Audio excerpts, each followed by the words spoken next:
Once upon a time, in a quaint and quiet village nestled between rolling green hills, there lived an old clockmaker named Mr. Tinkertock. His small, cozy shop was known to all as the place where time unfurled its mysteries. Inside, the gentle tick-tock of clocks filled the air with a harmonious melody. Mr. Tinkertock had been crafting these magical timepieces for as long as anyone could remember, each clock contributing to the rhythm of the village and seemingly keeping the world running smoothly. One chilly autumn night, however, something strange happened. The villagers gazed upwards and gasped. The moon had vanished from the sky.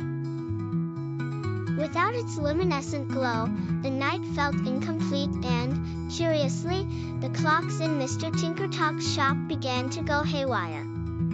Some sped up, some slowed down, and others stopped altogether. The once harmonious tick-tock was now a cacophony of clashing time. Meanwhile, a young and curious boy named Theo lay awake in his bed, wondering what had happened to the moon. With wide eyes and an insatiable curiosity, he loved puzzling over the secrets of the universe. Theo had often pressed his nose against the window of the clockmaker's shop, mesmerized by the intricate gears and dials within. Driven by his curiosity, Theo tiptoed through the moonlit shadows to Mr. Tinkertock's workshop. The bell above the door jingled softly as he entered, revealing Mr. Tinkertock frantically trying to calm the disorderly clocks. "Mr. Tinkertock," Theo called softly. The old clockmaker turned, his weathered face creasing into a smile despite the chaos around him. "Ah, young Theo. What brings you here on a night like this?" "I came to help," Theo replied earnestly. "I think the moon being gone is making the clocks go crazy."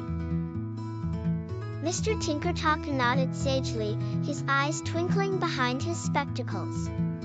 "Indeed, young Theo. I believe you're right. You see, the moon's glow dances with the rhythms of time. Without it, the clocks lose their way." Together, they pored over the myriad of clocks, examining each with careful eyes. And that's when they discovered it, a peculiar old grandfather clock with a silvery face and shimmering gears. Inside, through a small window in its wooden case, they could see the soft, silvery glow of the moon trapped within its mechanics. Mr. Tinkertock and Theo refused to give up. With Theo's agile young hands and Mr. Tinkertock's wise old ones, they crafted a time-twisting device, a contraption of winding gears and sparkling crystals that could set time right again. "Ready, Theo?" Mr. Tinkertock asked, his eyes shining with hope. Theo nodded, excitement bubbling within him. "Let's free the moon." With a twist, a click, and a whirl, the device hummed to life. The grandfather clock shuddered, its hands spinning like a whirlwind until, pop, the moon was set free. The moon floated back into the night sky with a joyous glow. As the moonbeams poured through the windows, the clocks chimed into harmony. Order was restored. Around them, the tick-tock returned to its steady beat, the village once more cradled in the arms of time. The night concluded with Theo and Mr. Tinkertock sitting outside the shop, moonlit dreams glittering in their eyes.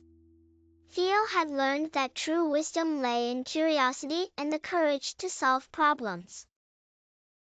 From that night on, the village's time ran smoother than ever, guided by the gentle light of the moon and the ingenious spirit of a boy named Theo and an old clockmaker named Mr. Tinkertock.